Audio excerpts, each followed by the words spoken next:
साल 2005 का वक्त था। अमेरिका राष्ट्रपति जॉर्ज डब्ल्यू बुश ने गुजरात के तत्कालीन मुख्यमंत्री नरेंद्र मोदी को अमेरिका आने के लिए वीजा देने से मना कर दिया था। वजह 30 साल 2002 में हुए गुजरात देंगे अमेरिका के यह रुख मई 2014 तक कायम रहा। यही वह वक्त था जब भारत में आम चुनाव हुए और नरेंद्र मोदी देश के 14वें प्रधानमंत्री चुने गए। इसके साथ ही अमेरिका ने पूरी तरह यू टर्न ले लिया और न सिर्फ मोदी का वीजा बहाल किया बल्कि अब तो दोनों बाहें खोलकर उनका स्वागत भी करता है। जब से मोदी पीएम बने हैं तब से अमेरिका में 2 राष्ट्रपति बदल चुके हैं और तीसरे का कार्यकाल जारी है, लेकिन जो नहीं बदला है वह है मोदी के प्रति गर्मजोशी, जिसकी बड़ी वजह मोदी का मजबूत नेतृत्व तो है कि भारत का बढ़ता बाजार भी है। फिलहाल अमेरिका भारत का सबसे बड़ा कारोबारी साझेदार है। बात सही है कि इंटरनेशनल डिप्लोमेसी बहुत हद तक कारोबार से ही निर्धारित होती है, लेकिन पीएम मोदी और अमेरिकी राष्ट्रपति के मामले में यह कुछ अलग रहा है।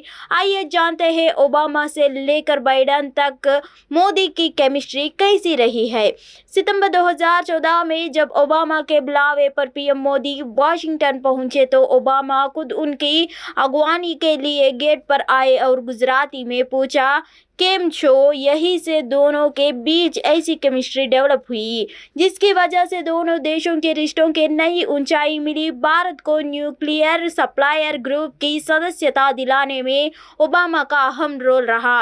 इसके बाद जब ओबामा भारत आए तो दोनों नेताओं ने एक साथ मन की बात कार्यक्रम को संबोधित किया।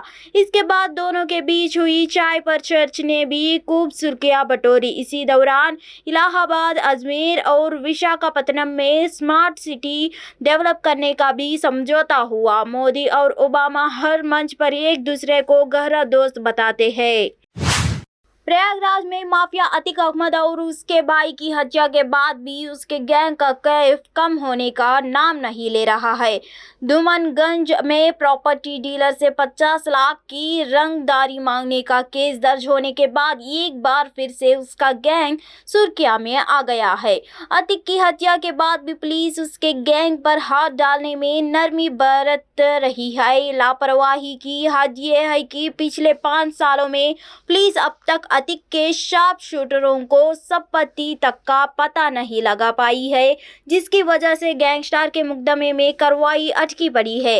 दरअसल अक्टूबर 2018 में अतीक के 14 गुर्गों को गैंगस्टर के मामले में आरोपी बनाया गया था।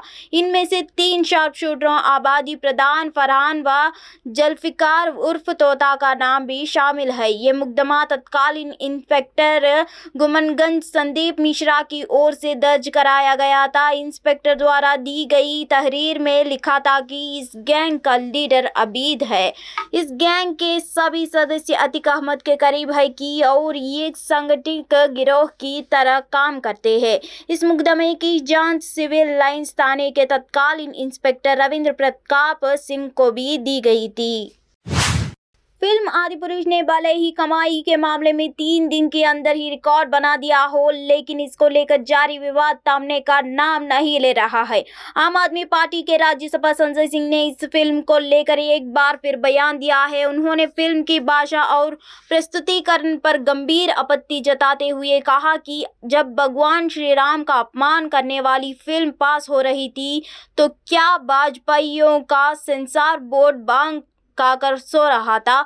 संजय सिंह ने अपने बयान में कहा कि फिल्म में प्रभु श्री राम की भूमिका निभा चुके अरुण गोविल जी ने इसकी आलोचना की थी। धारावाहिक रामायण में लक्ष्मण की भूमिका निभा चुके सुनील लहरी ने भी फिल्म की निंदा की थी। दोनों ने इसका भाषा को शर्मनाक बताया था। इसके बावजूद ये फिल्म कैसे रिलीज हो गई? फिल्म रिलीज कैसे हो गई? सवाल इस बात का है। आप सांसद संजय सिंह ने अपने बयान में आगे कहा कि इस फिल्म में लक्ष्मण का उपचार करने वैद्य से नहीं आते, इसके बदले तो महिला आती है। भगवान श्री लक्ष्मण को वैद्य की जगह महिलाएं आकर जड़ी बूटी दे रही है। फिल्म में ऐसा दृश्य दिखाकर क्या आप तमाशा नहीं कर रहे हैं? फिल्म में सड़क चाप भाषा का इस्तेमाल कर आप क्या कर रहे हैं? भगवान श्री राम और माता सीता का अपमान किया जा रहा है। बीजेपी वालों के आशीर्वाद यह सब हो रहा है। इस बात का जश्न मनाया जा रहा है। संजय सिंह कहा कि धर्म को दंड मत बनाओ, इससे बचने की जरूरत है। ऐसा न करने वालों को इसका जवाब देना होगा। दिल्ली विश्वविद्यालय के एक छात्र के कॉलेज के बाहर मारे जाने के बाद उसके पिता सोमवार को पत्रकारों से बात करते हुए फूट फूट कर रो पड़े। साउथ कैंपस में आर्यभट्ट कॉलेज के प्रथम वर्ष के छात्र 19 वर्षीय निखिल चौहान की रविवार को कथित तौर पर साथी छात्रों ने झगड़े के बाद चाकू मारकर हत्या कर दी थी। कॉलेज गेट के बाहर निखिल पर हमला किया गया, जिसके बाद अस्पताल में उसे मृत घोषित कर दिया गया। पुलिस ने कहा कि माना जा रहा है कि निखिल जिस लड़की को डेट कर रहा था उसके साथ किसी ने दुर्व्यवहार किया था। निखिल के पिता संजय चौहान आज सुबह मीडिया से इस दर्दनाक घटना के बारे में बात करते हुए भावुक हो गए। इससे पहले उन्होंने संज्ञा किया था कि रविवार को दोपहर के करीब उन्हें फोन आया कि उनके बेटे को चुरा घोंपा गया है। उन्होंने कहा, अस्पताल पहुंचने के बाद हमने पाया कि हमारा बेटा मर चुका था। पुलिस का दावा है कि सीसीटीवी फुटेज से निखिल के हत्यारों की पहचान कर ली गई है। संजय चौहान ने कहा, मैं आरोपियों को नहीं जानता। पुलिस ने कहा कि एक आरोपी पकड़ गया था। 10 से लेकर 15 लड़के निखिल को मारने आए थे। कुछ बाइक पर आए थे और कुछ मेट्रो से आए थे। निखिल को दिल के पास चाकू मारा गया और ज्यादा खून बहने के कारण उसकी मौत हो गई। चौहान ने कहा कि निखिल को अस्पताल ले जाने वाले उसके कुछ दोस्तों को भी पुलिस ने पूछताछ के लिए हिरासत में लिया है। उत्तर प्रदेश में हीट वेव की वजह से लगातार बढ़ते मरीजों और मौतों को लेकर योगी सरकार एक्शन में आ गई है। सीएम योगी ने प्रदेश में लू की स्थिति को लेकर आज एक उच्च स्तरीय बैठक की, जिसमें अधिकारियों को हर स्तर पर बचाव के पुख्ता इंतजाम करने का निर्देश दिया गया है। सीएम योगी ने निर्देश दिया कि हीट वेव के लक्षणों और उससे बचाव के लिए आम जन को जागरूक किया जाए। कहीं भी पेयजल का अभाव न हो, बाजार, मुख्य मार्गों पर जगह जगह पेयजल की व्यवस्था की जाए। इसके साथ ही बीमारी के स्थिति में चिकित्सा सुविधा भी मुहैया करने को कहा। यूपी समेत पूरा उत्तर भारत इन दिनों हीट वेव की चपेट की है। भीषण गर्मी और लू की वजह से अचानक अस्पतालों में भर्ती होने वाले मरीजों की संख्या भी बढ़ रही है और पिछले 9 दिनों में 128 लोगों की मौत से भी हड़कंप मचा हुआ है। हालांकि इन मौतों की सटीक वजह की पुष्टि नहीं हुई है, लेकिन राज्य में हालात को देखते हुए सीएम योगी ने तत्काल अधिकारियों को आम लोगों को राहत पहुंचने के निर्देश दिया है। सीएम योगी ने सभी जगहों पर बिजली और पर्याप्त पानी मुहैया कराने को कहा और निर्देश दिया कि कहीं भी अनावश्यक बिजली कटौती न की जाए। वहीं आयुक्त कार्यालय के स्तर से मौसम पुनर्निर्माण का दैनिक बुलेटिन जारी करने को भी निर्देश दिया है, ताकि लोगों को पहले से दिन का मौसम की जानकारी मिल सके।